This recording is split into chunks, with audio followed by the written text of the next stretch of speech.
The Mini 3, the Air 3 and maybe an upgrade of the Mavic 3. That makes pretty much the whole of DJI's consumer line. And now that I'm talking, I just remember that early last year DJI released the Fpv drone, so I may be changing the Mavic 3 upgrade for a newer FPV version. As it's been a tradition, each January I'm posting this like guest video or wish list for the upcoming year about DJI drones. And of course it's January and this video is here. But let me quickly see how the last couple of years went. The Mavic 3, the Phantom 5 and the FPV drone. Yes, those three drones I believe may be happening in 2021. We have renewed is a Mavic Air. A lot has been talked, about the Mavic 3 or Phantom 5, but I believe there is a segment where the Mavic Air is that needs to be thought of earlier. I'm starting to feel like a guru or something. No, but honestly, I don't have any insights, I don't have any top secret info, so these videos are made with my guesses and my pure personal opinion. They're not right or wrong. I mean, I just say whatever I feel that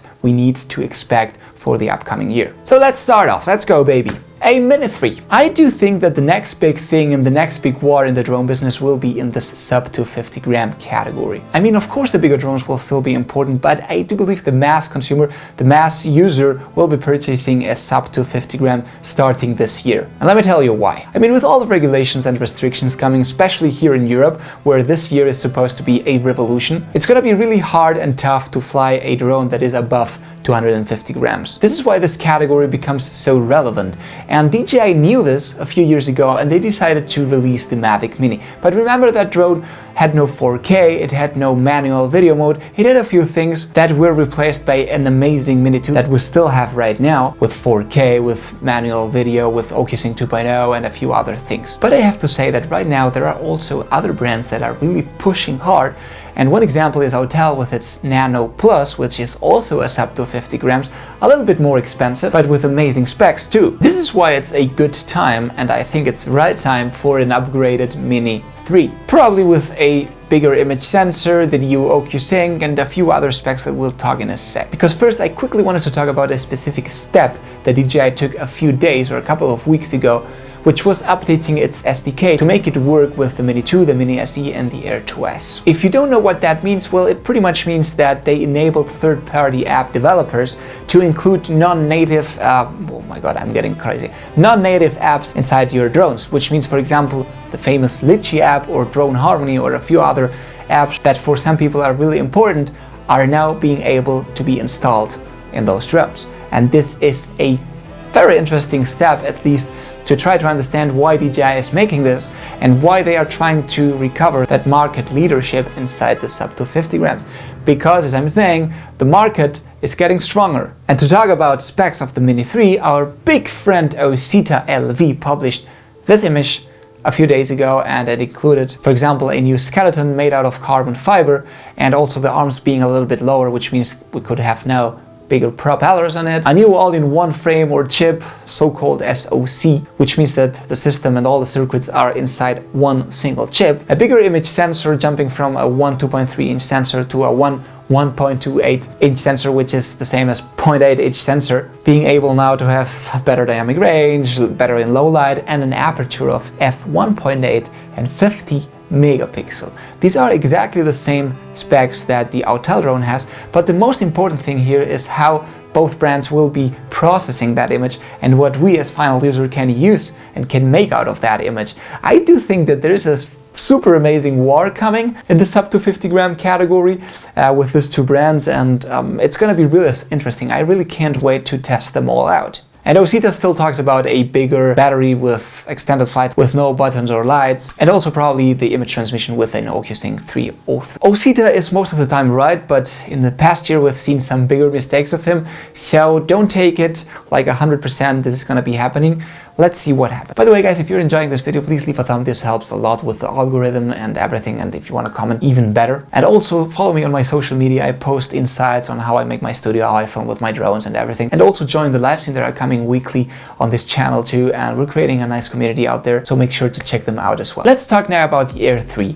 In my personal opinion, the Air 2S is still a great drone, and the Air 3 can wait. With the release of the Mavic 3, we again have a gap between the Air 2S and the Mavic 3.